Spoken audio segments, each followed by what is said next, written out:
going on, everyone? This video is to address a question that was left by Sean Harrison in my comments. Is Roehl a good company to work for? And will it help provide for someone in their family? Someone who has a family. So, starting with that question, I'm going to say, first of all, it's all a matter of opinion. So I'm going to give you my straight shot. I'm a straight shooter. I don't really sugarcoat anything. You'll come to find out that if you don't know it already. So I'm going to give it to you like it is. In my opinion, Roehl is a good company to start. If you're going to start in the trucking industry as a company driver, I believe that Roehl is a good company to start with. Now I'm going to tell you the reasons why I believe Roehl is a good company to start with. One, I did my research, and I suggest that everyone does their research. Don't just take my word for it that Roehl is the best, because I don't want you to come to Roehl is the best and say, yo, this dude told me Roehl is the best and it's not the best. Everybody needs to do their own research and find out what fits them the best. What might be good for me might not be good for you. But I'm going to give you the reasons why Roehl was good for me. It's because I searched the system. I talked to different recruiters from different companies. And for me, Roehl, one, was the highest paying out of all of the companies. I came in as a flatbedder at 41 cents a mile. And, I've heard some horror stories about pays with other companies. And that's when you get into your own truck. So let's start from the beginning. Roehl, first of all, paid for me to go from New York to whatever terminal I was taking my orientation. They will pay for your plane ticket or your bus ticket. They'll pay for you to get there. You'll be in orientation for 4 weeks. For them 4 weeks, they're going to pay you $500 a week to teach you to get your CDL and help you pass the CDL test in the end. And if you know what you're doing and you're here to win, you're going to get paid basically $2,000 before taxes for them to give you your CDL. You get your CDL. After 4 weeks, you go home. They ship you home for 7 days. You transfer your license to your state.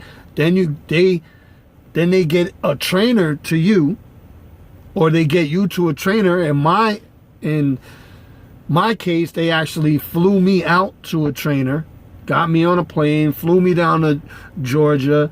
It was a layover in the Carolinas, got to Georgia, and I got picked up by my trainer in Georgia. But they paid for that. You will have to pay for your bus ticket or plane ticket home from orientation, because you're making $500 a week and you're not doing nothing. So you should have enough money to pay for, and so I made $500 a week for 4 weeks, and my plane ticket home cost like $225 back to New York from Wisconsin. Back to why Roehl is good. So that's, other companies wasn't giving that out for orientation, $500 a week. Not only that, they put me in a hotel, which was decent. The hotel wasn't bad. It wasn't great, but it wasn't bad. They fed me 3 square meals a day. That, to me, right there is very important. And I'm not talking about like 2 slices of bread and a piece of bologna. Not no central booking sandwich. Not no bullshit. They fed me 3 square. I literally gained about 5 to 8 pounds in orientation. And I was coming off a shoulder surgery too. So, 3 square meals, Saturday and Sunday too, even though you don't have class on Sunday and you got half a day on Saturday. So they fed me 3 square meals a day. Paid for my ticket to go to orientation.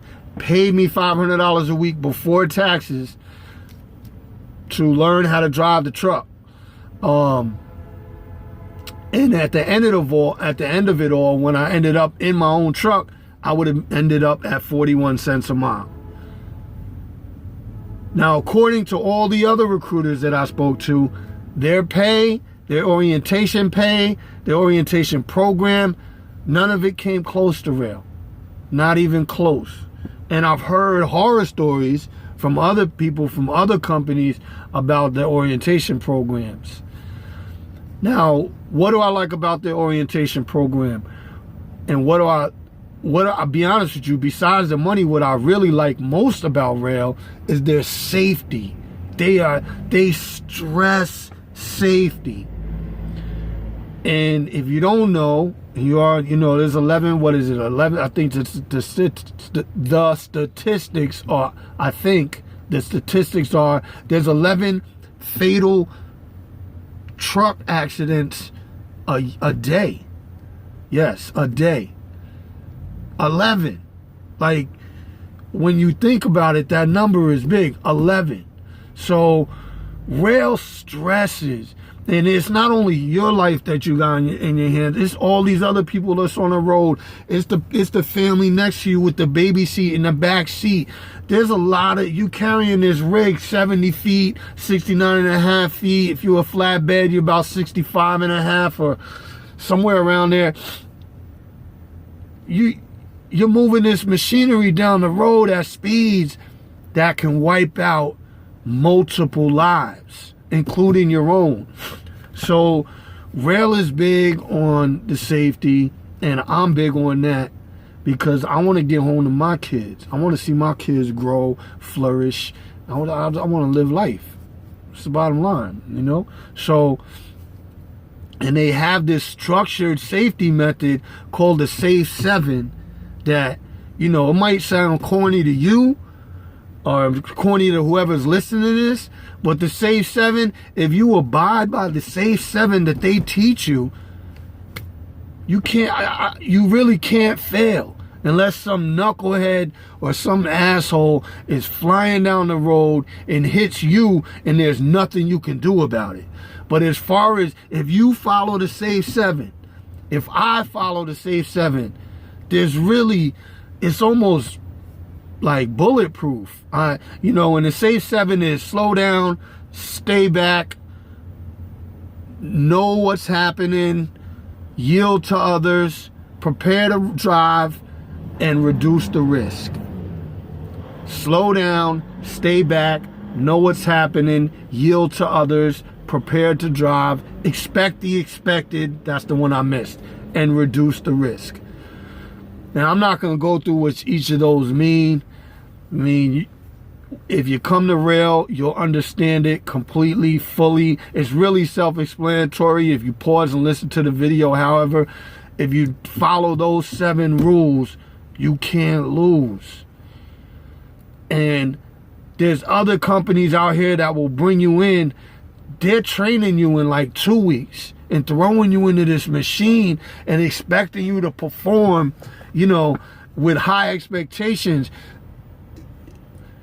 If they're taking you in 2 weeks and you never drove a truck and they're putting you on the street, it doesn't even matter about their expectations. Just think about that for a second. Do they really care about you as a person? Do they really have value for your life if they're throwing you in this machine after 2 weeks of training, even 3 weeks, like just throwing you out there, get on the road? It doesn't make any sense. I've heard training for 7 days with a trainer. Okay, that could go either way. What Roehl does is, after you do the 4 weeks of orientation, you take your CDL test at whatever terminal, whether it be Connolly. I only know a few of the terminals: Connolly, Gary,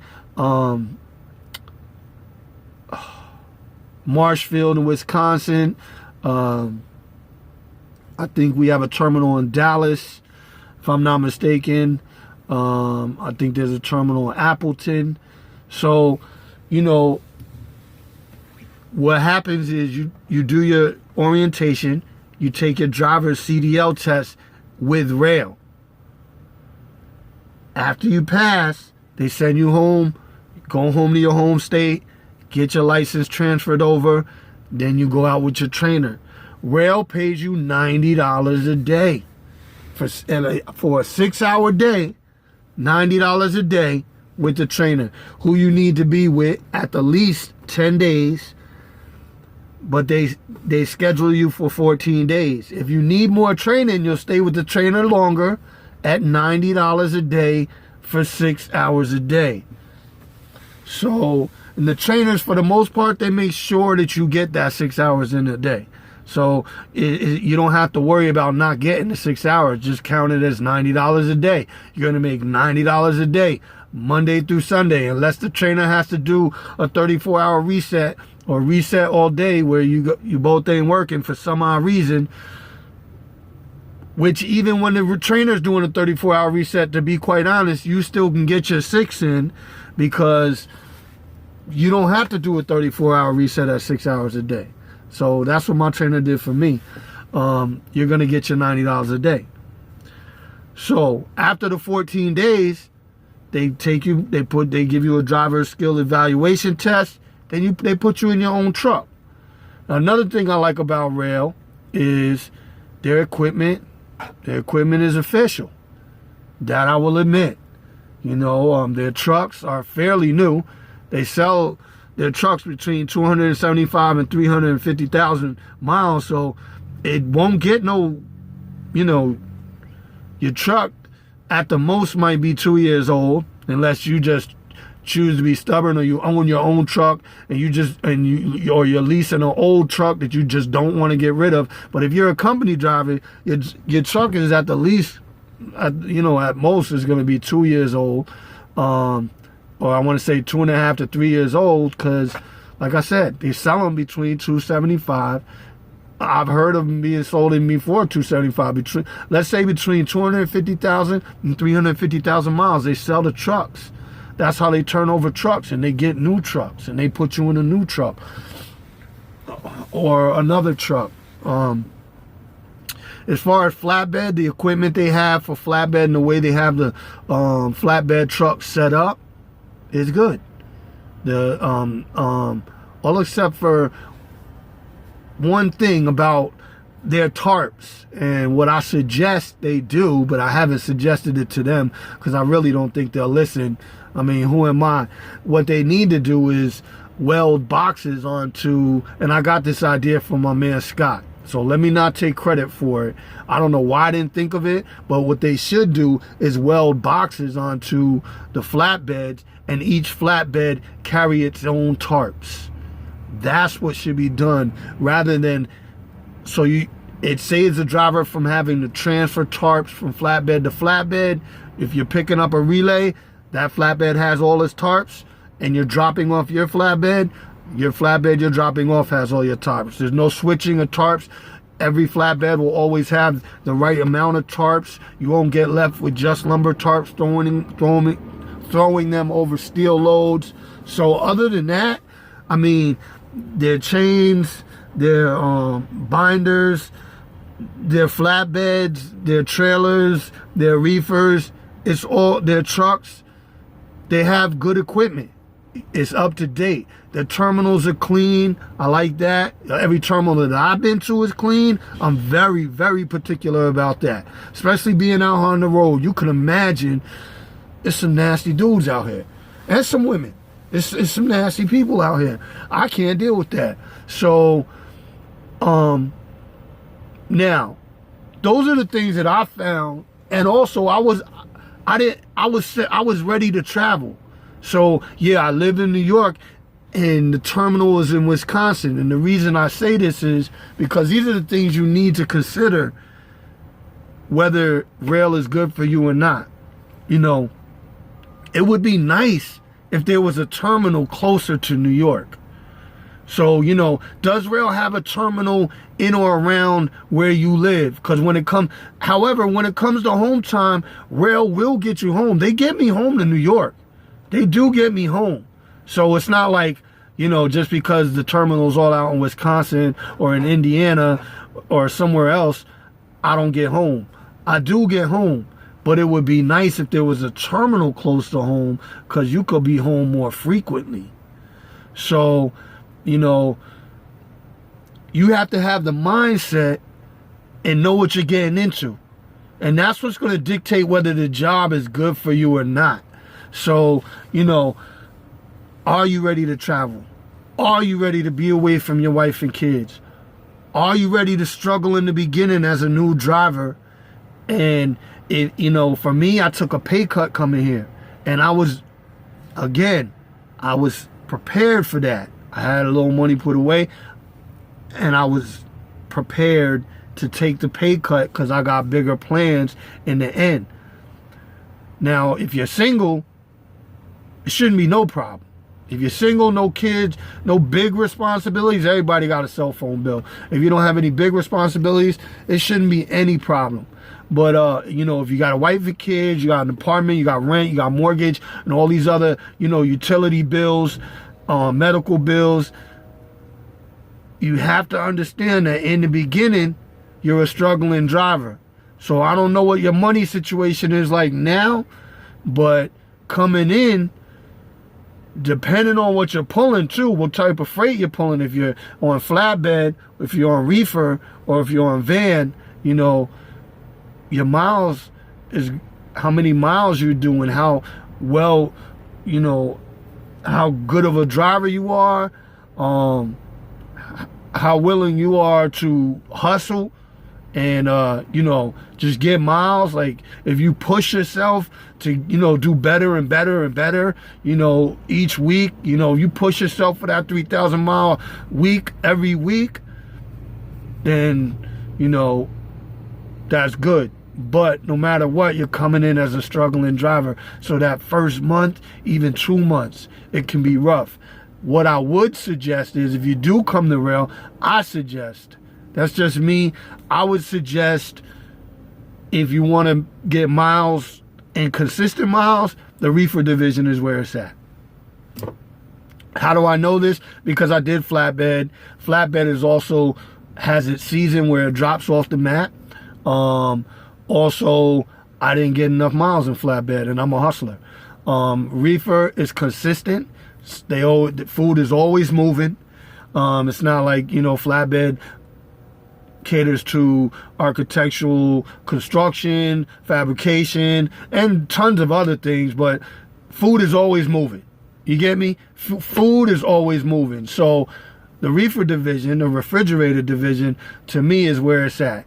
You make a few cents less than the flatbed, but in the end, you're making miles because you're not throwing tarps all the time, you know, and you're not. I don't get laid over too much. I get my minimum expected miles, if not more, since I've gotten to the refrigerator division. So again, is Roehl a good company? It might be good for me. You know, is it good for you? Those are the things you got to consider. Pay. And by all means, don't take my word for it. Go do your due diligence. Be sure that you call other companies. Compare the companies. See which recruiter is getting back to you the quickest. See which recruiter sounds more attentive. See which recruiter sounds like they just want you in no matter what, and they're not trying to really, you know, explain things to you. Ask questions. See which recruiter has the answers for those questions. Ask a million questions. Whatever you don't understand, be sure to ask. That's what's going to dictate what company you want to go with. Roehl was the highest paying company. It was the highest paying orientation. Looking online at their reviews, if you look online at the reviews, haters hate. All of 90% of reviews for anything is going to be bad. I shouldn't say that. All the trucking companies is going to be bad, because that's when people want to speak up when things are bad. Nobody wants to, you know. I was a customer experience manager for 15 years. Rarely did someone come or call corporate, even though it did happen, to say, hey, he did a great job. But if he did a bad job, or she did a bad job, somebody would call, and of course I would have to handle that situation. But people speak up when they got something bad to say. That's just what it is. So again, their terminals, they have multiple terminals around the U.S., which is a good thing. Their equipment is good, one of the highest paying. They flew me. They're gonna fly you out to orientation. But I can't stress enough, what I'm on board with Roehl is the Safe 7. I don't know how they do it at other companies. But that Safe 7, I'm sold on that. I'm sold on that. It's going to keep me safe for the rest of my driving career. And I don't know how long that is because I got other things I want to do. But it's going to keep me safe for the rest of my driving career. Even in the car, when I get out this truck and I get into the car, I find myself using the Safe 7. It just makes sense, you know? I got home and, you know, friends and family noticed, like, man, you're driving differently. I was doing the Safe 7. Just subconsciously, just, that's what it is. But, so those are the things you got to consider. But call different companies. Make sure you ask all the questions you need to ask. And don't just take my word for what's going on.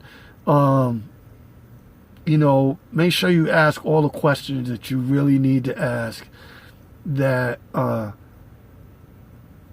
help you decide whether the company is good for you or not. Another thing is, when I called recruiters, you know, some recruiters didn't get right back to me. And then there were some recruiters where I could tell they were just trying to, like, really bait me. Like, just, here, get in here, get in here, get in here. It wasn't about, you know, we want to be sure we're recruiting the right person. You know, because recruiters that are just recruiting anybody, that's a red flag too. So, you know, that's another thing you want to look for.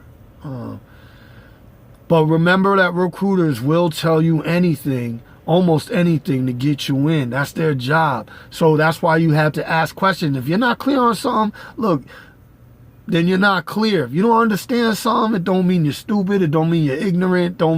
Just ask the question. That's what I did. It doesn't matter.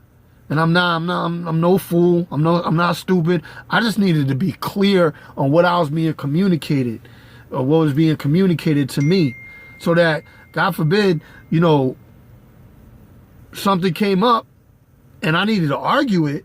Even so, in that right, I got a clear communication. This is what was communicated to me, so why isn't this happening? You know? However, that's not what I'm trying to do. I'm not trying to make noise, you know. That's not something. I just want to get miles and hustle. That's all I want to do. I just want to get miles and hustle. I want to get money. That's why I'm here, you know, and learn the industry. That's why I'm in it. So another question that Sean Harrison asked, he asked, going to orientation, is there certain things that you need to bring? Yes, there are certain things you need to bring. What I suggest is you bring a pair of boots that you don't care about.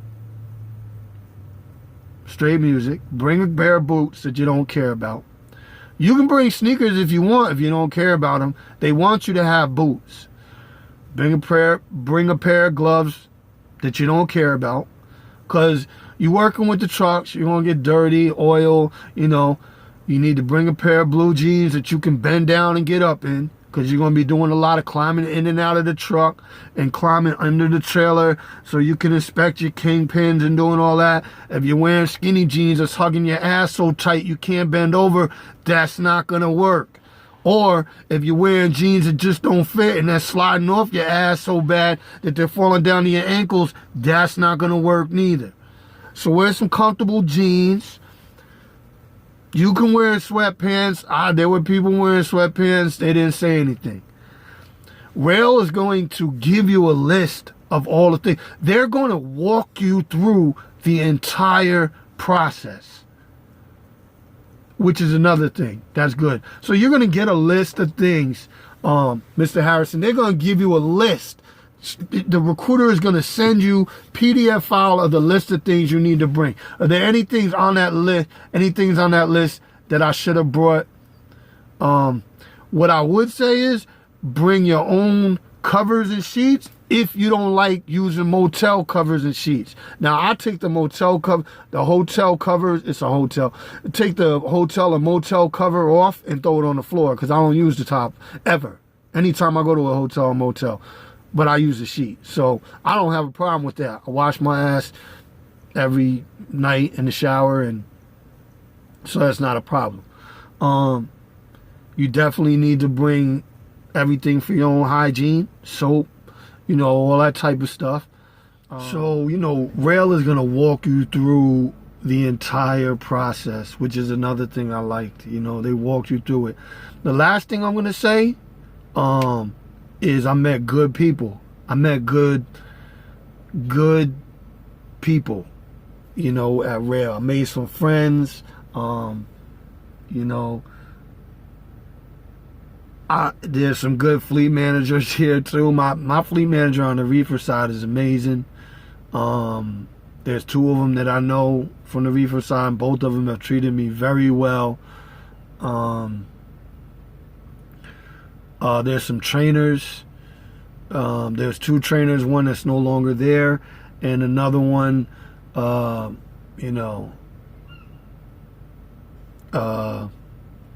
don't know if I should give his name. He's a good dude. Put it this way, his last name is only 3 letters long. And what's funny is me and him bumped heads, but today I consider him a go-to guy. He's a good source, and I think that he's a good guy. So, with that said, you meet some good people, you make some friends. And the leader in the training too, there's another guy there that, I was up in his office twice, and he took me to the side and said some good things to me that he didn't have to say on my way out, and I had I butt heads in training, but I got through it. Like I said, we're adults and personalities clash sometimes, but in the end we were all good because I can admit when I'm wrong, and at the same time I'm not gonna be walked over, but I can admit when I'm wrong. So you'll meet good people. So that's my review, and that's my opinion. If you're going to go with Roehl, if you have any specific questions about Roehl, like real specific, you can hit me up, leave a comment, hit the like button if you liked it. If you heard anything in here that you liked, hit the subscribe button. I love some new subscribers. That'll be great too. I got all types of videos coming, not just about trucking, but that's where I'm at right now. I'm in the trucking, and that's what's going on in my life right now. So, I got a few things actually, and I'm about to drop some more videos about some other things that's going on in my life right now. But that's my review on Roehl. So, is Roehl a good company to start as a company driver with? My answer is yes, it is. For me, it was. And everyone needs to do their own research to figure out which company is best for you. Alright? Y'all stay fresh, be cool, and play smash. You hear?